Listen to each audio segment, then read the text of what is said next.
had to say about the departure of Shaquille O'Neal from Los Angeles to Miami. Here's what Magic Johnson had to say. Take a look. That still don't make sense to me. Here's two young men, the two best players in the game. They could have went down in history as the best two duos to ever play in this game together. Better than Magic Kareem? They could have been. They would have won more championships than us. Better than Michael and Scottie. They would have won more championships. But it was interesting to me, Stephen A., that they had these issues. And so there was nobody in the locker room to sit these guys down. Nobody said, look, man, and I was trying to tell both of them, you're better off with one another than you're going to be apart from each other. You hear something like that coming from the great Magic Johnson, somebody you obviously idolize. What goes through your mind? Well, I mean, you obviously start thinking about what could have been. You know, being that he's a person I looked up to since I was a kid. And his opinion means a lot to me. But at the same time, you know, situations are what they are. So you just try to move on from them. You know, Shaq's down in Miami, and I wish him all the best. And we're here trying to get this organization back to the top. So we just try to move on from it and just try to learn from it. That's right. And trust me, I fully support you moving on after the next hour or so. But I want to get into it because, seriously, because one of the things I wanted to give you the platform to really discuss why couldn't that work in your estimation? Just you two. What was the reason for it? You know what? I can only speak for myself. Yeah. And personally, playing with him was easy. And I had no problem playing with him whatsoever. I think what a lot of people misconstrue or don't understand is that when I was a free agent, when I was becoming a free agent, I started looking at other teams and, you know, where I could go, what challenge I might want to accept. And as that process was taking place, you know, they informed me that they're trading Shaquille O'Neal. So now, obviously, if they're trading Shaquille O'Neal, they're obviously not going to do a sign and trade with me to go anywhere. So that's how that whole situation went down. I wasn't in touch with him while he was going through his deal with the Lakers. I didn't know what was going on. I just distanced myself from the situation. And you know, like I said, he ended up in South Beach. Was Chicago one of those teams? I was looking at houses in Chicago. You were planning on going to Chicago during your free agency just a couple of years ago before you signed that 7-year extension. You were going to go to Chicago and basically you're going into Michael Jordan's house and you were going to be Kobe Bryant. Well, I mean, Chicago and the Clippers. And the Clippers was an easier transition for me. I mean, you know, we both know about the Clippers, but forgive me if I can't imagine you in a Clippers uniform. Well, at the time, looking back now, you probably can, but you know, it was very serious, man. And yeah, I liked what they had to say. I liked their players. I've known Elton and Corey for a while, and in Chicago as well. I think Chicago's one of those teams that not too many people know about. They thought that I was just kind of just sitting back in the pocket and you know, just waiting to be a Laker, but I was looking at some other teams. But getting back to Shaq for a quick second, I know you said that, you know what, you wanted new challenges and what have you, but it didn't seem as if it was just a basketball thing. And hatred is too strong of a word. That's unfair for both of y'all to bring up. But clearly there was a healthy dislike, it appeared, that both of you had for one another. Where did that come from in the midst of winning 3 world championships together and being recognized as possibly the greatest dynamic duo arguably in the history of basketball? You know what, man? I don't dislike them at all. I really don't. I really don't. And for me, it's all about challenges. And you know, I just kind of had to sit back and say, do I want to take on another challenge? Because you know, I hear players, you know, especially my peers, you know, say, well, you know, he's only this good because he plays with Shaq. You know, if I played with Shaq, I'd have 3 rings. Or if, you know, if he leaves Shaquille O'Neal, he'll never win another title. And you hear this type of stuff coming from your peers. That bothered you? I don't like that. I don't like that. So I had to sit down and evaluate, you know, is this a challenge that I want to take on? And, you know, that's pretty much the process that I was kind of going through. So now Kobe Bryant is on the record and he says, I don't dislike Shaq, but even though Shaq never said it, he gave every indication to everybody imaginable, at least at one point, certainly not now, but at least at one point, that he didn't particularly like you too much. Where did that come from? I'm quite sure you might have asked somebody. No, I don't know. I mean, I think that's something that, you know, that's something for him to answer if he chooses to answer it. Personally, I didn't have any problems. Okay. Well, listen, I had him. You know, Magic Johnson was sitting in your chair, and so was Shaquille O'Neal. Let me show you what Shaquille O'Neal had to say. Check this out. Shaquille O'Neal in the house on Quite Frankly. Take a look. I never complain. He just say something, I say something back. Somebody hit you, you got to hit them back, man. That's all that was, man. But he smacked me, I smacked him back, man. That's all that was, man. It wasn't nothing serious. It wasn't nothing personal. I got traded. Business was taken care of. I moved on. Hopefully he can move on. I wish him well. I wish everybody well. You hear that from Shaquille O'Neal. Your thoughts? Yeah, maybe he thinks I've heard him say a couple of times that I'm the one responsible for him leaving Los Angeles. That's just not the case. What was responsible for Shaquille O'Neal leaving Los Angeles? I'm asking you as somebody that works for the Lakers organization, that is definitely familiar with what goes on within the Lakers organization. Why is Shaquille O'Neal in a Miami Heat uniform instead of with the Los Angeles Lakers? I think that's a question for Dr. Butts. Okay. I think that's a question that he's answered several times already, as far as it being a business decision or whatever.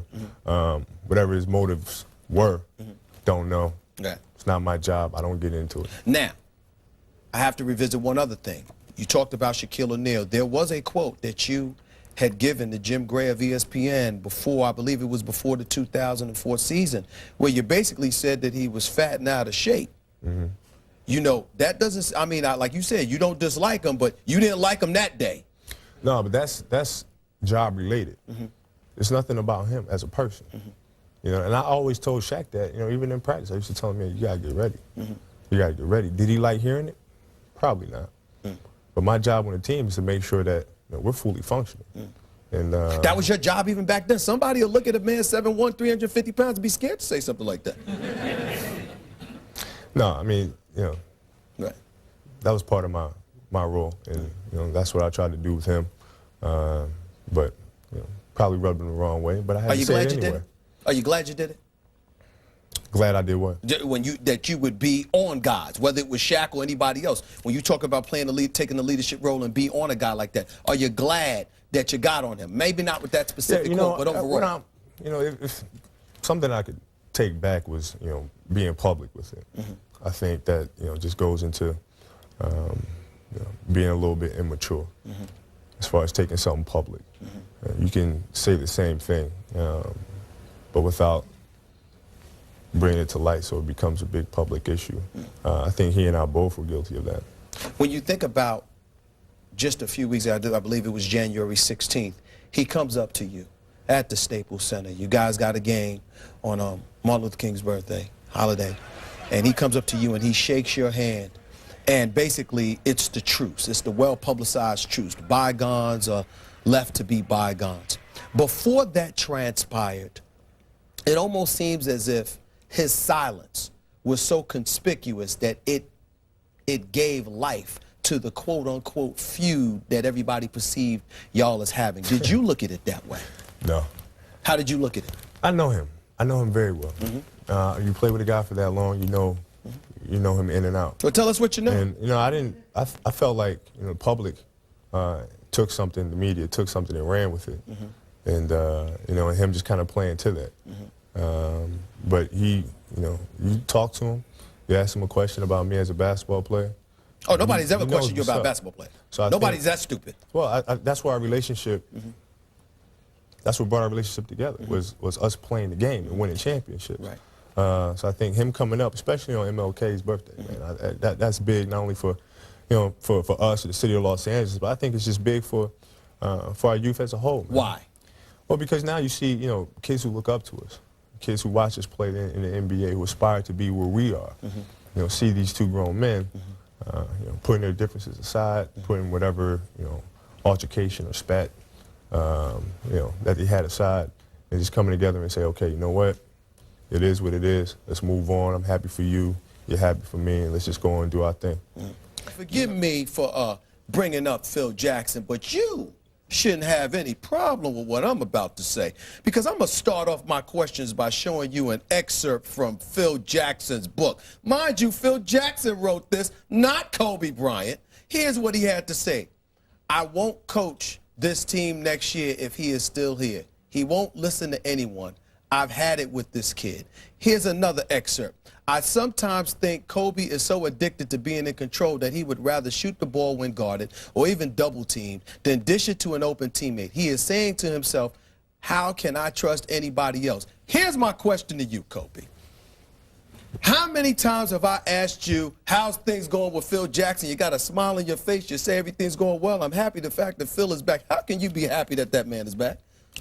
You know what? Life is short, okay? And you can't go around life carrying baggage. Can't go around life carrying resentment.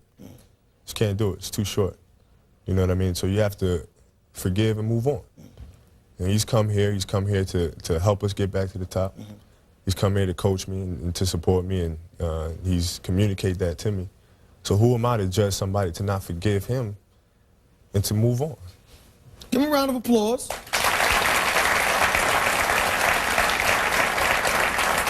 And the reason I say that, and the reason I say you deserve a round of applause, because that would have been hard for me to have that kind of attitude. I would have forgave him eventually, not as quick as you did, because I'm thinking, here's my problem. Phil Jackson is an exceptional coach, one of the greatest ever. There is no debating that. But not only did he break a code, in my estimation, of keeping things in-house, but with the Kobe Bryant from years ago, would you have been so easily, would you have easily forgiven this man the way that you do now? I don't know. I think that, now you go through life's trials and tribulations to learn, man, to become a better person. And the point of life that I'm at now is to not sit back and pass judgment on people and hold that against them. You know what I mean? So you are who you are. I'm going to respect that. When did you reach that point? Because some would say Kobe wasn't always that way. Yeah, I don't know, man. I can't sit there and say it was a particular day or a month or whatever. I mean, but it just takes time. Now, we all know what you had to go through with Colorado. We ain't going to even address that stuff. It's the past and what have you. But what did you learn from that whole experience? Just having to go through what you went through. God is great. Is it that simple? God is great. Did you know that? I mean, everybody knows that, but the way you know it now, did you know it before that incident took place? You can know it all you want, but until you got to pick up that cross that you can't carry, and he picks it up for you and carries you and the cross, then you know.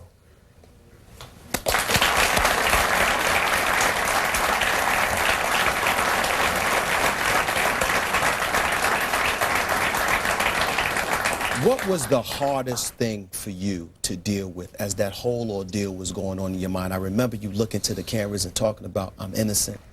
I remember so many questions being thrown and lobbied in your way. I mean, shoot, everybody in the nation learned about who John Black was. If they didn't know him before, they know him now because he was the media relations guy for the Lakers, and he still is, and nobody has your back more than he does. That whole experience, what was the toughest thing for you to go through?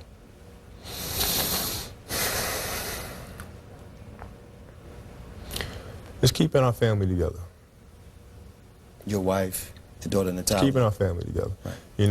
And us being able to come out of that and to be together, to be united, going on our second kid.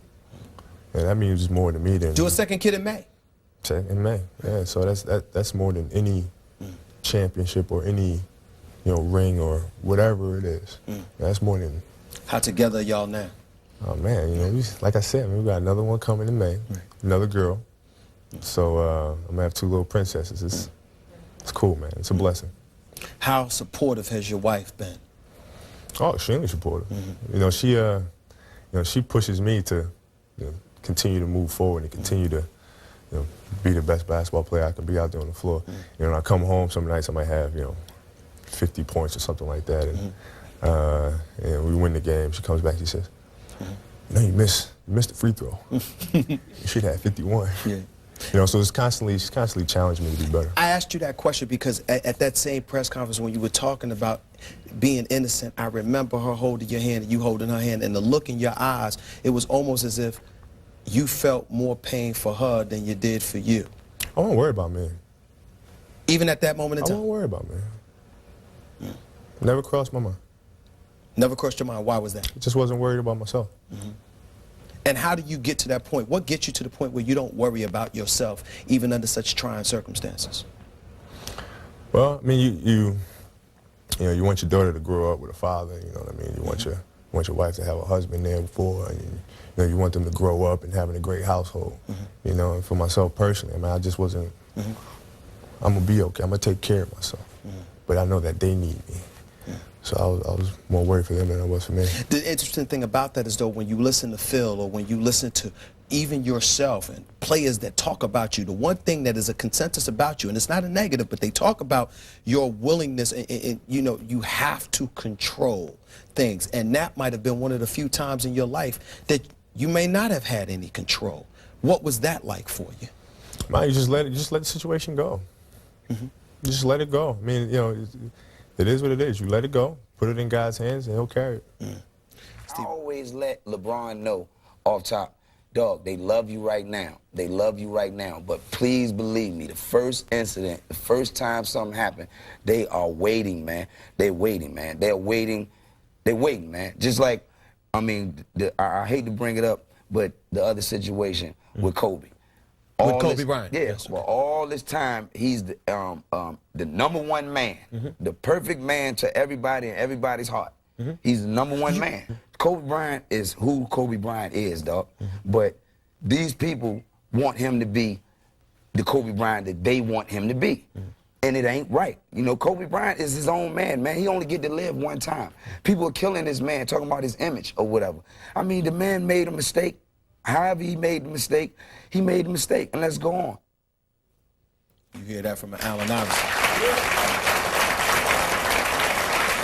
You hear that from an Allen Iverson.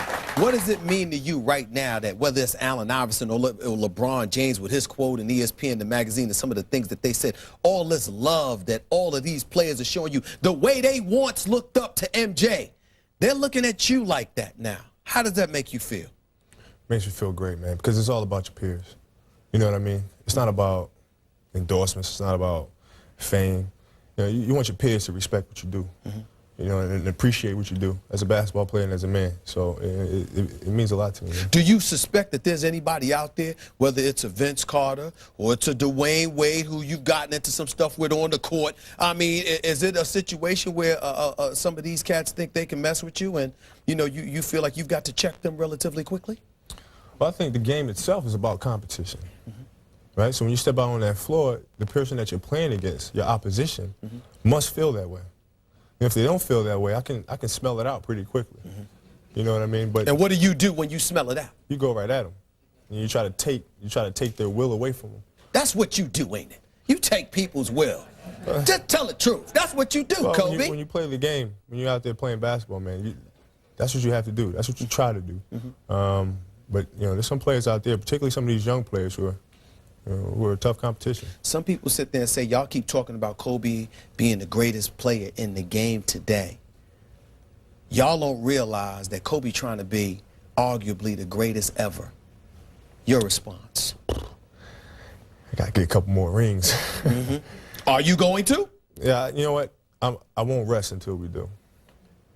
So I'm going to continue to work hard. And we as a team, we're going to continue to work hard as an organization the same way to continue to push and push until we get back to that top. My man. Appreciate it, baby. It's Kobe Bryant.